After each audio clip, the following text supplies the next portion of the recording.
My name is Carlos Juan Serrano, Jr.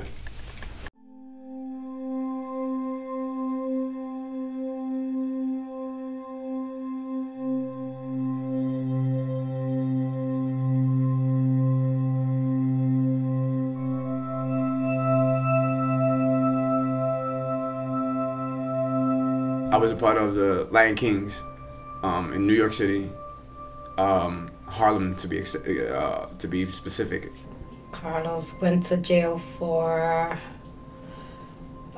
being with the wrong group, and a kid had said he was with the group when they were robbing a guy. So in the process of the police officer coming towards me, I got scared and hit him. It was just who I am. I used to be an angry person. I didn't know how to just say, okay, I give up. It was, I'm gonna go to the end. Like, I'm gonna fight. That's it. When I hit the officers, I had about 9, 10 other guns pointed at me. So what was I supposed to do? I hit them and just like, okay, I'm done. You got a bunch of guns pointed at me. I'm done. I dropped to the floor, and that was the end. And we went to the precinct. A lot of things are the cause. Poverty certainly is a cause because we all have needs of basic provisions, and there's such a culture in this country for acquisitions of material goods, and they feel like they can't maybe keep up with that. His behavior growing up was his attitude, temper. Like from the age of 10 and up, it was really showing. He was angry a lot, tantrums, fast hands, taking things that were not his, fighting with siblings, fighting in school. I was called every day from school to go in because he was fighting or disrespecting. It was just, I mean, easy targets that were probably warning me, but I was blinded. To me, my kids don't do no wrong. That's the way it was supposed to be. It was kind of like inevitable that like someone in the family would turn out like this, because if there's like, everyone knows this, if you're surrounded by something or some people, then you're gonna act like them. So the rest of my family were smart enough not to like go and join the gang, but my brother was persuaded like very easily, I guess, and like it was just bound to happen. Like, there was only one occasion because of Carlos when he was young that I got into an altercation. Guy came to my house in front of my door, banging on my door with a gun, was wanting to get in my house for my children, and I stand in front of that gun, and I told him over my dead body. When we first moved to Bushwick, October 31st, 2001. We moved into this apartment, no lights, no hot water, no heat, nothing. As a family, we stuck it out because we had one strong person in our lives who, through all the trials and tribulations, she stuck by us. To this day, she's still by us. Or 7 of us, or whether we done wrong to her, whether we wronged her, whether we done anything, and that's my mom. There are an increasing number of students who have other issues in their lives that are causing lack of attachment to significant others. They might feel the need to join a gang, for example, to get a connection, and gangs oftentimes do things that are illegal. I was raised by a single mother with 6 other brothers and sisters. So for her to give us all her attention, she couldn't by herself. So we never had a male figure in our family. That's why I turned to gangs, and that's why I turned into this person who was just angry all the time. I didn't have a male role in my life. His incarceration made me real skinny. I cried a lot. I was suffering big time. My kids, me, we all went through our own phases. And I had a daughter in college. She wasn't doing good in school. Me, I was skinny, skinny, skinny. I wouldn't eat. I would cry every night, every day, waiting on his calls. I don't know. It was just bad for everybody. Seeing my mother in this condition of like suffering, it was very heartbreaking because like I've never seen my mother at this point in my entire life. I've never seen her like distressed, always crying. I've never seen her this skinny. And she was always like a skinny woman, but here she's like bony, like she got really skinny. Me and my little brother, especially, we were really like really close to my mother. So we would be like always like with her, like we would literally lay down in her bed with her, and like just tell her like it's okay and stuff like that. Like we would just try to comfort her as much as we could. Like my mom dropped in weight like this. Within 2 weeks, we both lost maybe easy 50 pounds. Any mother who's a good mother, any mother who cares about their kids, knows and feels everything their child is feeling. So she's feeling stressed, he's stressed. You know what I mean? It was just a bunch of, that's where the emotional stress came into. Everything just, it was affected by the emotional stress and everything. It was just a lot. Physically, money, like at the time, I had a sister in college. She used to go to Morris University. My mom is sending money to her, care packages as it's called, to her, money to me and packages to me as well. She's in college, I'm in prison. She has 2 kids away from her. She's already stressing out because of that. You know what I mean? And then dealing with everything, she's dealing with bills and all that. She's doing it alone. It was just a lot of stress. While I was suffering over his incarceration, I went through heart problems. I had a lot of anxiety attacks. My asthma was really acting up. I was losing hair from the stress. Like, it was bad.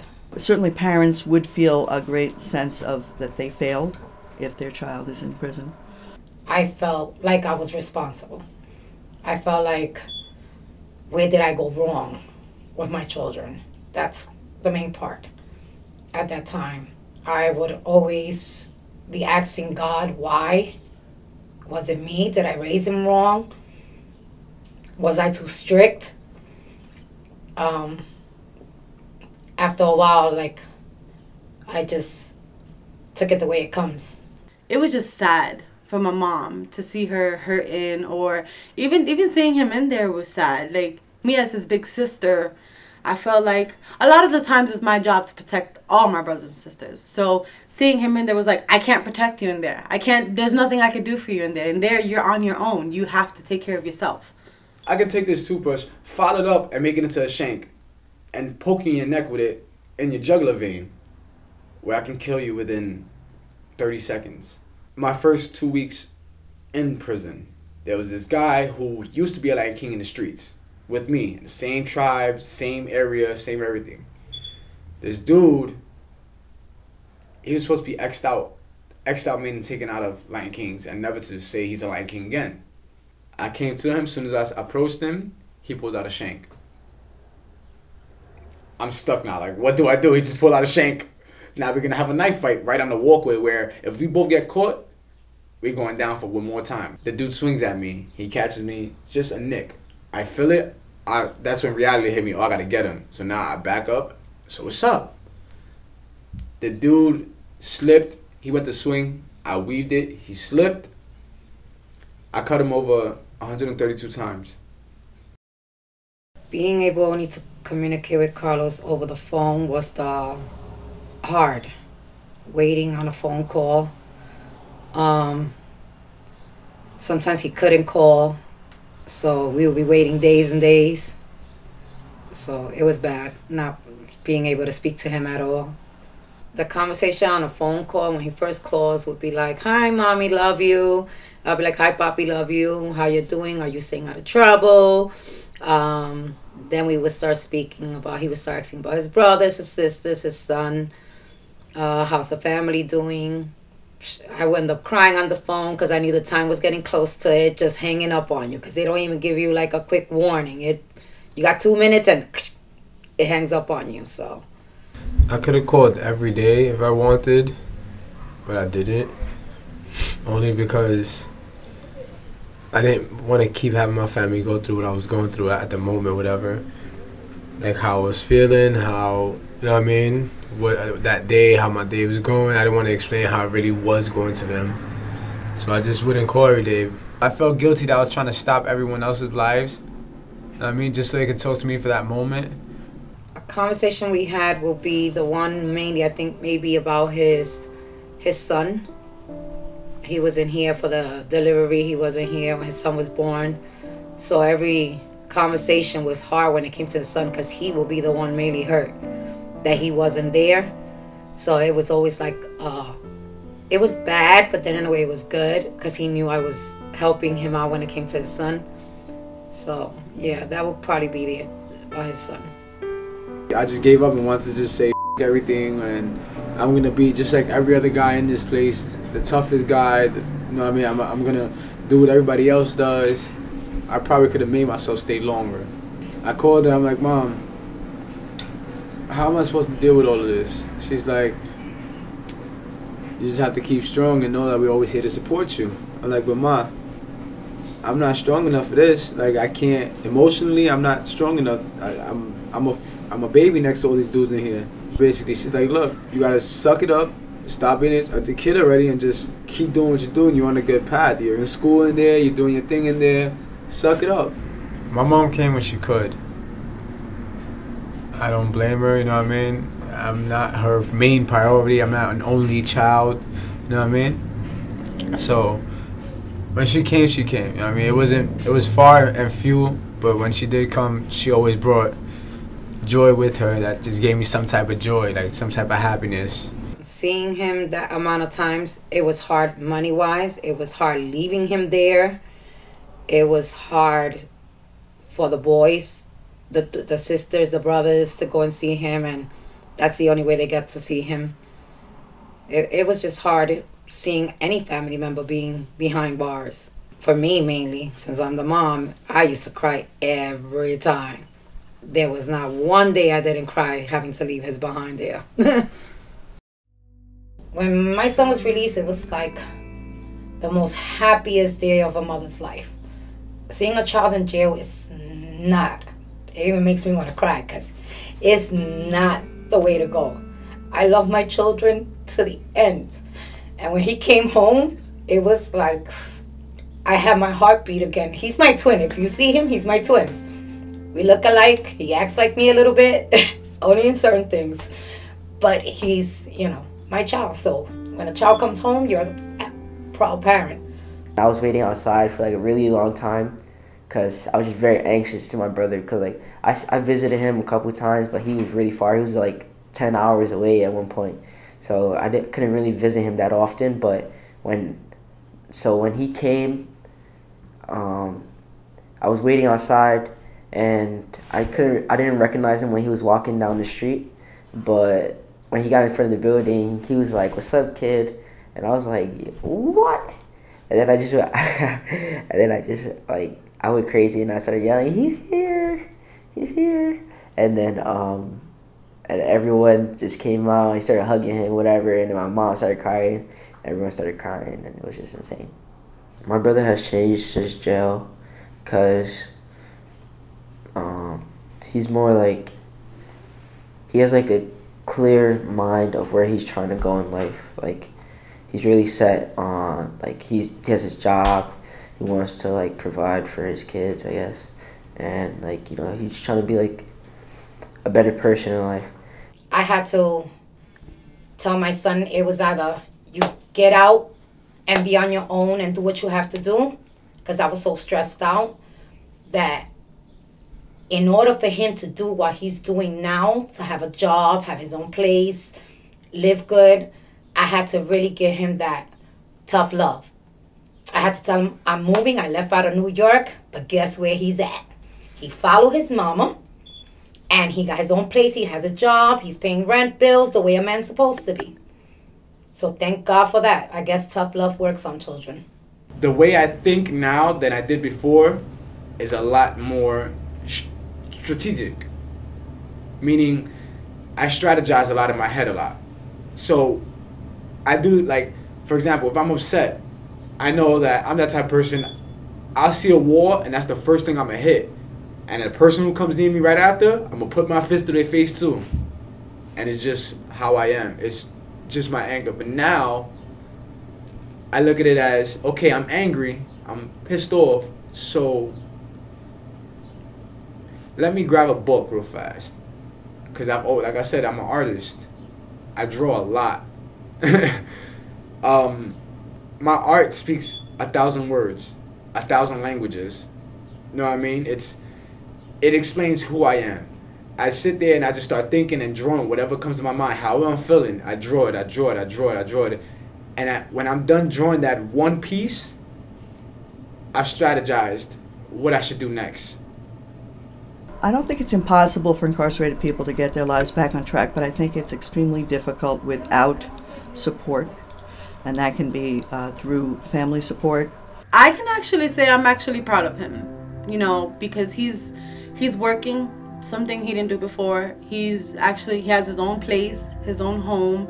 He's not living at mommy's house. He's, you know, doing his own thing. I think that he has overcome a lot of the things, and we all need progression, and I think his progression is coming along. My mom's, every day she pushes me. Like, she doesn't have to do it physically. Just looking at her and looking at what she's building makes me want to build my own empire. Carlos is really attached to me. Like, he is a mama's boy in his own ways. But he tries to act like this big bully, big type boy that'll fight anybody or anything. He thinks he's a monster. Which, when it comes around me, he's not even that. He's a sweetheart. He knows that around me, everything has to be different. I mean, he smokes cigarettes and he won't even smoke one in front of me. So, the respect, he has his respect in his own ways. Carlos is he's gonna progress. With this job, I'm paying for everything I need. Now I'm looking for a way to get everything I want, which is I want to take my kids to Disney World. They don't need to go to Disney World. They don't need it, but I want to give them to them. I'm trying to give them the life I never had. The incarceration definitely did not affect the love for my brother, because it's my family, it's my blood, it's my older brother, and I will always love him. Most felons would know what this means. It gets greater later. It gets greater later, meaning, yeah, at the beginning when you come out, you may want to just keep jumping right back into that life, back into the life that you just got locked up for, whether it's drugs, violence, crime, whatever it is. Yeah, you might want to go back to it, but don't. Steer from it. If this could change one person's life, this documentary could change one person's life, I'll be happy. I'll be happy, because at least I made a difference. And it's one of my goals in life, to make a difference in somebody else's life.